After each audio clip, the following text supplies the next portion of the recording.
let's talk about being ready. If you're married, it sounds so like duh, but you'd be surprised. If you're married, make sure you're on the same page as your spouse. Do you both want to adopt? Are you both okay with bringing in a child that's not biologically yours and raising that child? Are you both open to the openness that may come with adoption? Are you open to, there's so many things to discuss, right? What races are you open to? What exposures are you open to? You really need to be on the same page. And that's going to take a lot of talking.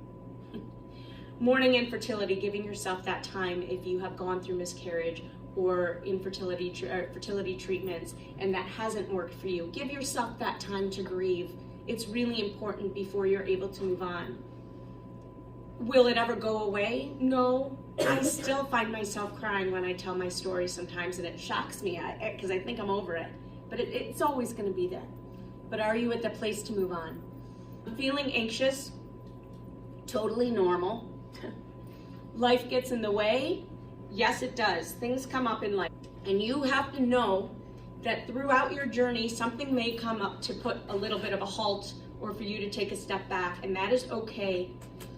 What you need to do, though, is let the team around you that you've built know what is going on with you.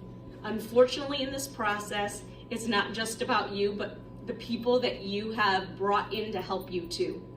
You need to be a team with each other and let everybody know what's going on so that we can all be supportive of each other. If you're a single parent, if you're a single woman or a single man, be convicted in your decision. And this goes for everyone too. You're going to get a lot of opinions from a lot of people that you didn't ask. They're just going to tell you what they think. And you're going to say, thank you so much. We've thought a lot about this, but we really appreciate your opinion. And move on. Getting over the fear.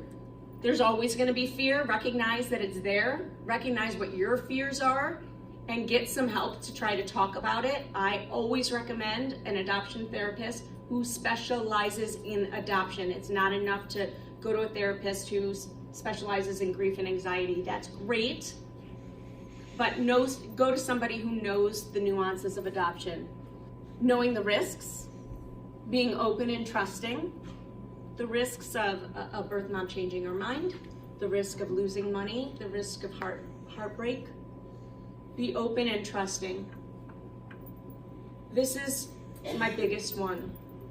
You guys, I want you to go into this process knowing that what you think and the judgments that you have now, because we all have them, may look different in 2 weeks from now, in 3 weeks from now, in 5 months from now. You have to be open to that, okay? Be open to being open. Be open to, well, we don't think we want an open adoption, okay?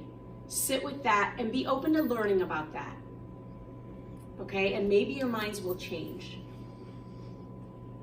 And trust the process. It works. Stay positive. Be in a glass half full space. I know a lot of you have been through a lot of stuff before you've even gotten here, but if you come in trying to control the process and being skeptical about whether it will all work or whether whoever's leading you is giving you the right advice, then you're going to be going back to that boulder. So you got to let go a little bit. And the moment you do, it's magic. I promise.